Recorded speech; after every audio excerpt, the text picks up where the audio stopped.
Hi, everybody. Welcome back to Brainiac Baseball's 1969 Seattle Pilots What If Scenario. Today's matchup features the Seattle Pilots versus the Chicago White Sox at Comiskey Park. On the mound for the Pilots today is Gary Bell, whose record is 2-1 with a 3.46 ERA. And pitching for the White Sox today is Gary Peters, whose record is 3-0 with a 0 ERA. That is correct. Gary Peters is 3-0 with a 0 ERA, and I can't think of a more appropriate pitcher to be thrown against us today than Gary Peters. He hasn't given up a run all year, and look at this streak that we're on. I mean, there has been 5 shutouts this week. 5 out of the 6 games have been a shutout, and I have a good feeling today that Gary Peters' scoreless streak will probably continue. We're going to talk a little bit more in depth about him momentarily. After today's game, we do have an off day, so we'll play a day in advance and set ourselves up for the game against the Oakland A's for tomorrow. So let's go ahead and get started. As always, I appreciate everyone following along, like and or subscribe to the channel. This has been a crazy go of it lately with all these shutouts, but we're 10-5 and we're looking good. We got Gary Ding Dong Bell on the mound. He's brought his ERA down, as you can see here. And the only pitcher unavailable today is Jerry Stevenson, who pitched 3 innings in relief yesterday. One thing of note, you can take a look here as we are now going through our 4th time through the rotation. Of all of our pitchers, the one who has thrown the most innings is Marty Patton, who pitched yesterday. Our number 5 starting pitcher has thrown 17 1/3 innings 3 times through the rotation. I thought that was interesting and worth pointing out. Here's our lineup. Gary Peters, another left-hander. So I've mixed it up. We got Rich Rollins back in there after a day off at third base. We're going to move him to the number 2 spot, not because he can take a walk, because he can't, but he does hit and run. And Tommie Harper is the only guy that's really getting on base. Tommy Agee's in the 3rd spot. He was our player of the game yesterday. And we're going to give Ray Oyler maybe his last chance to start for us. He'll be at shortstop today. He very well could be cut after today's ball game. Okay, let's go ahead and do the lineup rundown officially for the Seattle Pilots. Batting leadoff in right field is the aforementioned Tommie Harper. Batting second at third base is Rich Rollins. Batting third in left field is Tommy Agee. Batting cleanup and catching is Jerry McNertney. Batting fifth at first base is Mike Hegan. Batting 6th in center field is Wayne Comer. Batting 7th at second base is Fred Stanley. Batting 8th at shortstop is Ray Oyler. And batting 9th is our pitcher, Gary Bell. On the mound for the White Sox is Gary Peters. Let's talk about Gary Peters. He got off to such a late start in his major league career. He didn't become a regular everyday starter until he was 25 years old in 1963. And all he did was win Rookie of the Year that year and lead the American League in ERA with a 2.33 ERA. 2-time All-Star. In 1964, he led the American League in wins. And in 1966, he led the American League in ERA, once again with a sub-2 ERA. He is probably known as being one of the best hitting pitchers in his time. In the minor leagues, he was originally signed as a first baseman outfielder. And so when the minor league squad suffered pitching injuries, Gary Peters stepped in and he was eventually converted to a pitcher. So maybe that's part of the reason why he didn't get started as a pitcher until 1963. But of note, he did finish his career with 19 total home runs, including hitting at least one home run a year for 9 consecutive seasons. So Gary Peters, pretty solid hitting pitcher during this era. Let's take a look at the defense for the White Sox.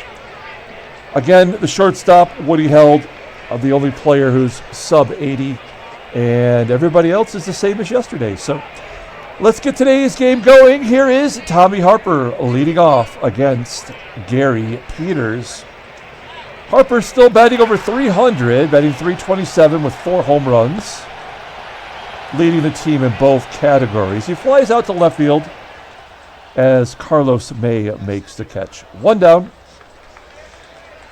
Here's Rich Rollins. We're going to move him up to the second spot, and he walks. There you go. There's a guy who doesn't typically walk, taking a few pitches.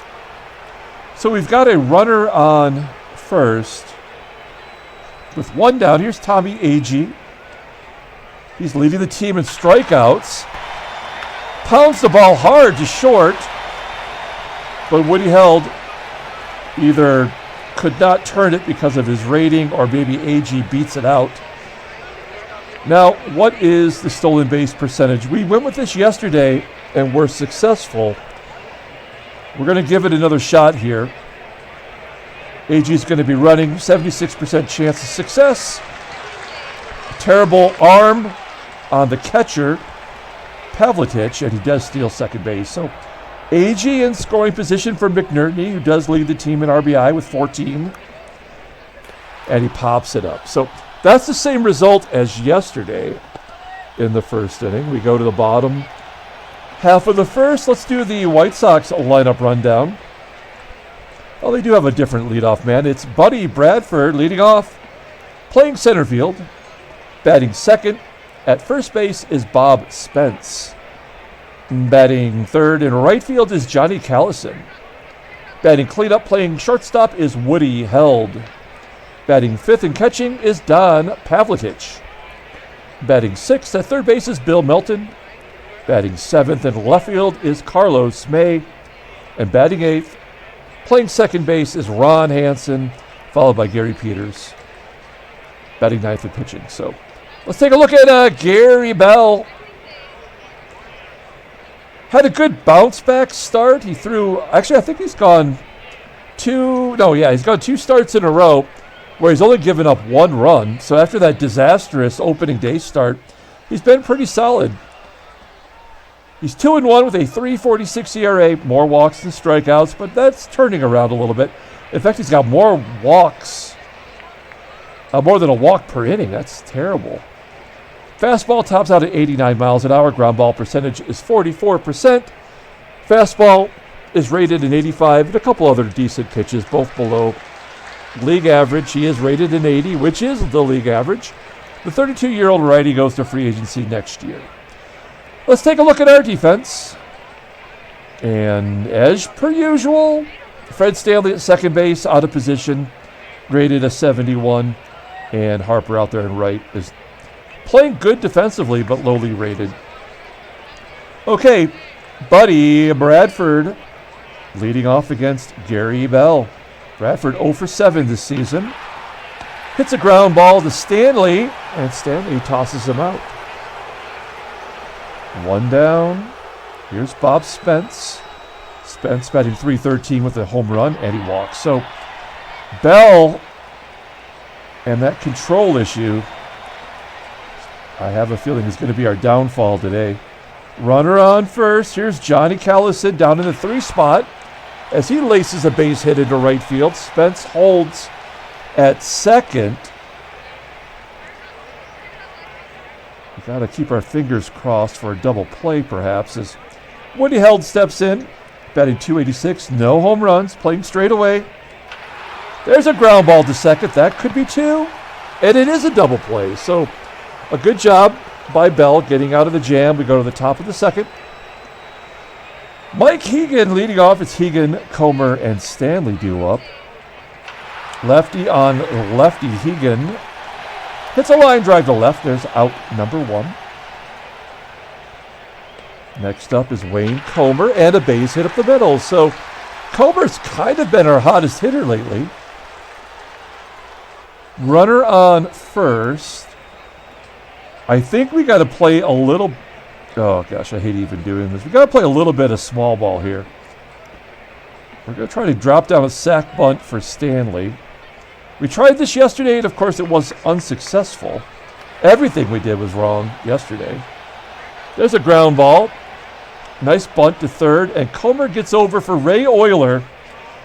Oyler, we need a big hit from this guy right now, or his bags are packed. 0-1 count. And he gets all of it! A 2-run home run! It just scrapes the fence. 376 feet for Ray Oyler. Oh, man, I couldn't have called the shot any better than that one. And the Pilots are up 2-0, so we will not be shut out today. 3-1 count to Bell, and Peters is rattled. He walks the pitcher. That's not something you want to do when you got Tommie Harper up. Harper hits a ground ball to short, and Held will make the play. So the least likely guy in the lineup for both teams managed to hit one out. We go to the bottom of the second. Here's Pavletich leading off against Gary Bell. Bell threw 17 pitches that first inning. Gets the strikeout of Pavletich. There's one down. Next up is Bill Melton. Melton flips it to right for out number 2. That will bring up Carlos May, batting .204 overall. Ground ball to Hegan at first. And a 1-2-3 inning for Bell. Go to the top of the third. Pilots are up 2-0. And Rich Rollins leading off against Gary Peters. And another walk. 3 walks and no Ks for Peters. You know, before this game started, I said to myself, Self, I bet you guys are going to rock Gary Peters because he's got to get that ERA to a reasonable amount. I think that, statistically the game is going to try to correct back for Gary Peters. Whereas Gary Bell is already at a .350 ERA. Wow, Agee strikes out. There's the first K for Peters. And here is McNertney with one down. Ground ball in the hole. It's short. Catcher running, though. And it's a double play. So my hypothesis doesn't work there. We go to the bottom of the third inning with Ron Hansen leading off. Ronnie Hansen. Ground ball to first. Hegan. I think it was Don T that said Hegan's got a good chance of winning the Gold Glove at first. And he's yet to make an error. Gary Peters gets a hit. So Bell repays the favor, giving up a base hit to Peters. So both pitchers have reached base today. And Peters is 3 for 7 on the year. So runner on first, one down. Here's Buddy Bradford. He's looking for his first hit. He goes deep, caught at the fence for out number 2. 2 down. Bob Spence walks. Oh, man, come on. This is not the guy you want up here. It's Johnny Callison. Well, he's only got 82 power. It's just above average, but in real life, Callison had a couple seasons with 30, didn't he? Yeah, he had back-to-back seasons with 30. Okay, here we go. First and second, 2 down. And he hits Callison. Unbelievable.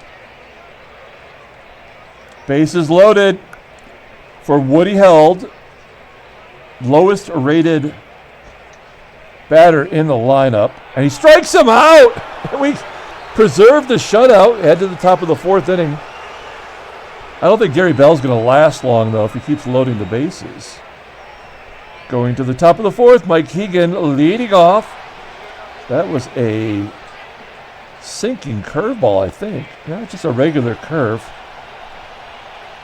12-6 curveball, I guess, is what I'm trying to say. One out. Wayne Comer has one of the 2 hits today. Grounding out to first, and Fred Stanley strikes out looking. Moving on to the bottom of the 4th inning with Don Pavletich leading off, followed by Melton and May. Bell striking out Pavletich for the 2nd time. 3 Ks for Bell. Next up is Bill Melton. Ground ball to short, and Oyler throws him out. 2 quick outs here in the 4th. And May hits a ground ball to third. Rollins has got to hurry, and he makes the play. Moving on to the 5th inning with Ray Oyler leading off. Here he is, the slugger, Ray Oyler. Let's see if he can get 2 today. Oh, he's thinking about it. I don't think he's got that center field strength, though. 305 feet. 1 out for Gary Bell. Bell stepping up, lacing it to right. He's stepping his game up with Peters as his pitching opponent. That is out number 2, though. And here's Tommie Harper. And Harper lines it to left for out number 3. Okay, we are going to the bottom of the 5th inning. It's 8, 9, and 1 due up. This will probably be the last inning for Bell. Ron Hansen leading off, and he walks him. There's the 3rd walk. Now, I guess we're going to bring the corners in with Gary Peters up. Obviously, Peters can hit, but I think we have to be aware that he might drop a bunt down. Yep, dropping a bunt right back to Bell. Bell goes to first. That was his only option as Hansen advances. Runner on second. Play straight away now for Buddy Bradford. Striking out Bradford looking. 4 Ks now for Bell. And that will leave it up to Bob Spence to get that run in from second. 2-2 count. And he's going to get it done. So there's no shutout today. Hansen scores easily. And Spence has a double. That is his 4th double of the season. So the rookie's off to a good start. And it's 2-1 for Johnny Callison. I almost think an intentional walk here is in order.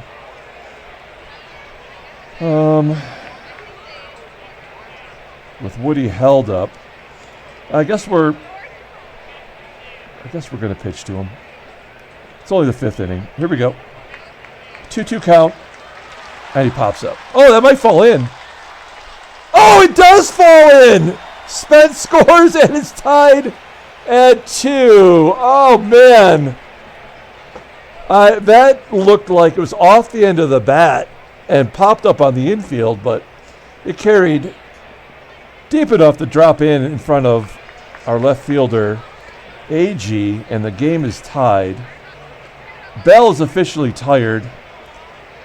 I'd like to get him one more out here, but maybe it's just not meant to be. There's a ground ball to short. Oyler makes an error. All right. So that's it. Well, shoot. We're going to bring in Jack Acker. There's Acker for you, making his 8th appearance. 0-1, a 2.84 ERA. He's got 4 Ks and 6 1/3 innings pitched. Opposed are batting .208. Doesn't have much of a fastball. In fact, he doesn't even throw one. His sinker is his only decent pitch. He's got a curveball below average. Overall rated a 76 to 28-year-old righty. Goes to arbitration at the end of the year. So here's Don Pavletich. He struck out twice today. 1st and 3rd, 2 down, and a wild pitch. Oh, man, this game hasn't changed at all. Not at all. 3-2. and a ground ball to third. We go to the top of the 6th inning as the Pilots are now down a run. Rich Rollins, the leading off. Rollins, Agee, and McNertney. There's a base hit. Sure, now that Bell can't get the win, we'll come back and put together some kind of a rally here. No, maybe not. Maybe it's a double play to short. No, Agee beats it out once again. May as well send him. Why not? Another stolen base. I believe that is his 3rd on the year. It is. He's 3 for 4.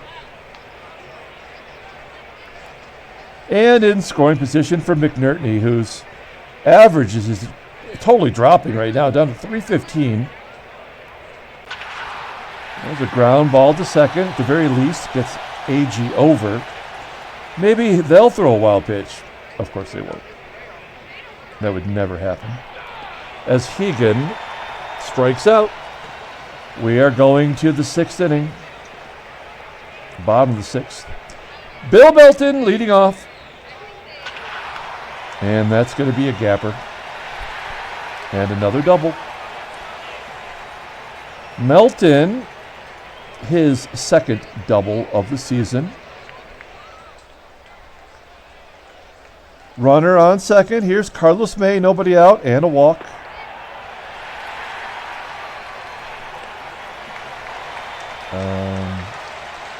Let's go ahead and guard the lines, I guess. All right, 2-2 count. Striking him out. I'd like to bring the outfield in. We don't have that as an option anymore. All right, we're going to play straight away and hope for a double play here from Peters. He does have a hit today. And another wild pitch. So this will be a base hit and 2 runs scored.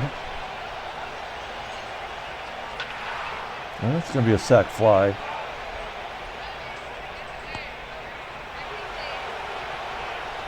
And Bradford.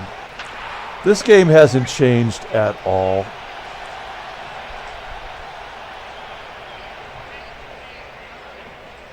And a strikeout of Spence. Yeah, there's always a strikeout after they get the runs in. It is 5-2. We go to the top of the 7th. I mean, we're 16 games in, and at 10-5, we've certainly won our fair share. But this is the kind of thing that frustrates me. It isn't that we're losing 5-2. It's in the fashion that it occurs. So with the error by Oyler, the wild pitch, putting people in the scoring position, the sac fly because of that, and then the single to drive in the other run. I mean, it's fabricated by the game to fit whatever the necessary scenario is. And that's just lame. None of it happens organically. It's already pre-chosen, it seems. All right, runner on 2nd. As Stanley tapped it back to the pitcher. Oyler hits a ground ball to the wrong base. We're going to take out Acker for a pinch hitter. I guess it'll be Danny Walton. Runner on 2nd, 2 down. And he strikes out. Oh, no, it's a base hit. To right field.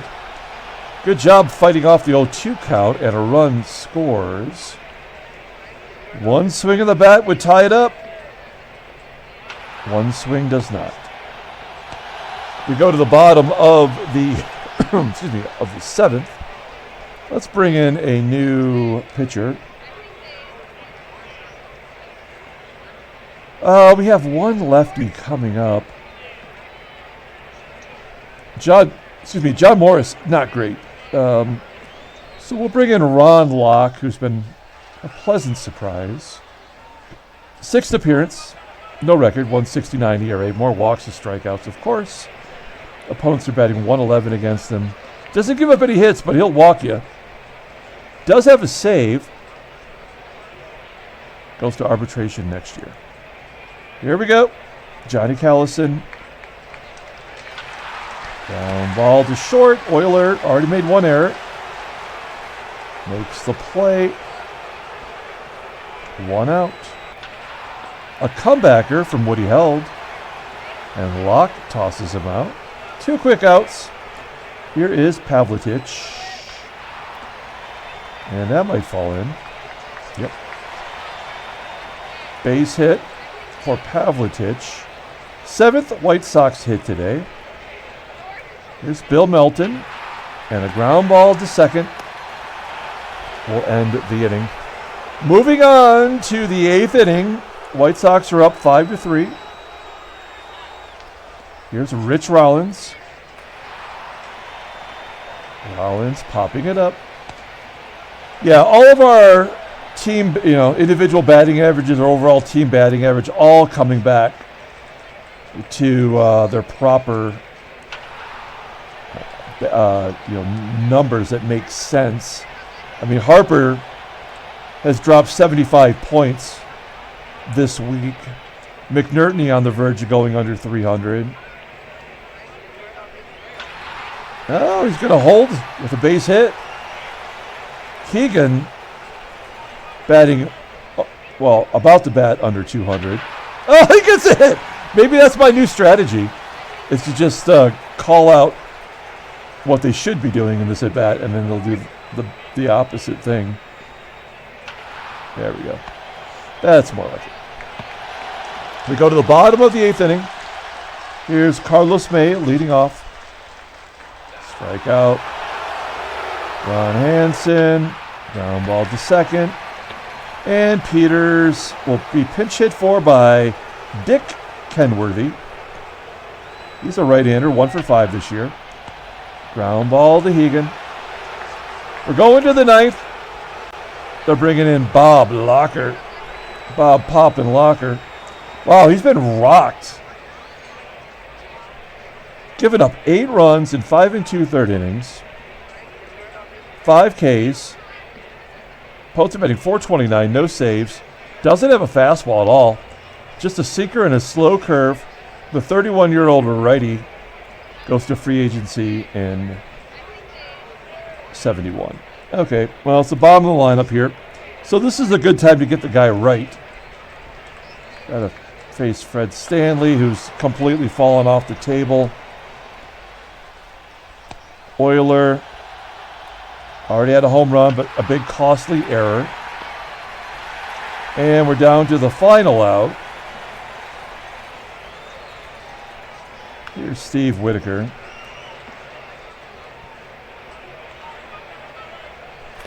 And he pops up. So we're going to lose 5-3. I mean, I would consider it an overall successful road trip. We got the day off tomorrow, so we're going to play one day in advance. Any trade offers? All the trade offers have died. Oh, I guess we got one. So we've already done one deal with the Padres, and they are offering us a pile of crap a mile high. There is now actually they want Billy Williams. They want Mudcat Grant, who will be a free agent next year, and they want Jack Acker. We would be saving a lot of payroll. We would be getting a guy that is useless. And Mudcat Grant would be on his 3rd expansion team already 2+ weeks into the season. Well, let's take a look at Ed Spezio. Not a lot going on here. Some power. Okay defensively. Not hitting. Are any of these guys hitting? Frankie Libran. Not good defensively or offensively. And Chris Krug, even with a 59, is on their bench. He does have a home run. And Jim Williams, I don't know who that is. He's a career minor leaguer, rated a 60, and he's got nothing to offer. So this is a no. I wouldn't be opposed to getting rid of any of those guys, but this is not one that we get anything that we can use. So, no. Okay, so here we go. Let's take a look at the standings after the loss. Yeah, we're back in a first-place tie with the A's, who we will be playing next. New York and Baltimore still in a first-place tie. Let's take a look at the Brainiac Baseball Daily Beat. Headline news: Baltimore wins 5-0, of course. Mike Cuellar pitches a complete game, I'm assuming. Killebrews hit. This just tells you what they didn't do. Oakland wins 8-0. This is pathetic. All right, and New York wins 6-1. There we go. Somebody got on the board on the opposition. Let's take a look at transactions. Let's see here. Only one thing of note, and that is Boston's Jim Lonborg is going to miss one start. Off to a pretty good start. Okay, that's it. Let's pull up the box score and get out of here. Very disappointing. We lose 5-3. And again, it's not even about the losing. The losing's fine. We shouldn't be winning. But it's in the fashion that the game accepts as a way to lose. It infuriates me, obviously. Gary Bell could not get through the fifth inning. I didn't actually feel like he pitched all that bad, but due to circumstance, AI circumstance, he gets hung with the loss. Jack Acker was bad. Ron Locke did a good job. Ray Oyler hit a home run. I guess that does preserve his spot, even though his error blew the game open. Gary Peters, at least he gave up some runs. He's 4-0, and Bob Locker pitched a scoreless inning. Okay, player of the game, I didn't even mention. Anybody worth it? I guess Ray Oyler. Ray Oyler is the player of the game. We're going to give it to him. That's crazy. All right, we're going to come back tomorrow with the first game versus the Oakland A's. Until then, everyone, have a great day.